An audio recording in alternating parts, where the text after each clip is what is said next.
Hi ಎಲ್ಲರಿಗೂ ನಮಸ್ತೆ. Welcome to my channel Ratnamma Ratna. Like ಮಾಡಿ, ಸಬ್ಸ್ಕ್ರೈಬ್ ಆಗಿ, ಶೇರ್ ಮಾಡೋದನ್ನು ಮರಿಬೇಡಿ. ಹಂಗೆ ಸಪೋರ್ಟ್ ಕೂಡ ಮಾಡಿ.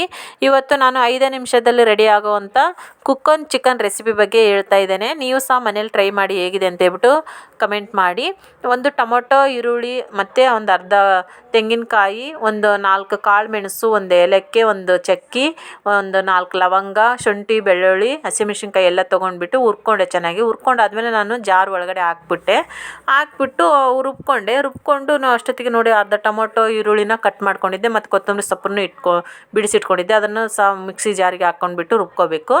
ಅದು ಆಮೇಲೆ ಅರಿಶಿನ ಮತ್ತು ಖಾರನೂ ಸಹ ನಾನು ಮಿಕ್ಸಿ ಜಾರಿ ಒಳಗಡೆ ಹಾಕ್ಬಿಟ್ಟು ರುಬ್ಕೊಂಡೆ.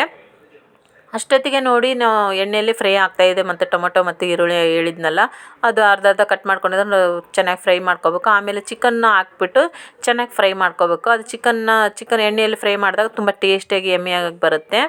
ಆಮೇಲೆ ಅದು ರುಬ್ಕೊಂಡಿರೋ ಮಸಾಲನ್ನ ಸಹ ಅದಕ್ಕೆ ಚಿಕನಿಗೆ ಮೇಲೆ ಹಾಕ್ಬಿಟ್ಟು ಚೆನ್ನಾಗಿ ಮಿಕ್ಸ್ ಮಾಡಬೇಕು.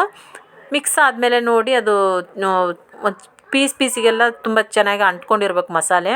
ಆವಾಗ ಅದು ಒಂಥರ ಗ್ರೇವಿ ಥರ ಬರುತ್ತೆ.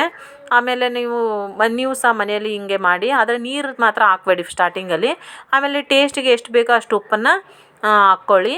ಫಸ್ಟಿಗೆ ಸ್ಟಾರ್ಟಿಂಗ್ ಕಡಿಮೆನೇ ಹಾಕ್ಕೊಳ್ಳಿ ಉಪ್ಪು. ಯಾಕಂದರೆ ಒಂದೇ ಸಾರಿಗೆ ಜಾಸ್ತಿ ಆಗಿಬಿಟ್ರೆ ಅದು ಟೇಸ್ಟ್ ಬರೋದಿಲ್ಲ. ಚಿಕನ್ನು ತಿನ್ನೋಕ್ಕೂ ಒಂಥರ ಉಪ್ಪು ಅನಿಸುತ್ತೆ. ಆಮೇಲೆ ಒಂದು ಅರ್ಧ ಲೋಟ ಮಾತ್ರ ನೀರು ಹಾಕ್ಕೊಳ್ಳಿ.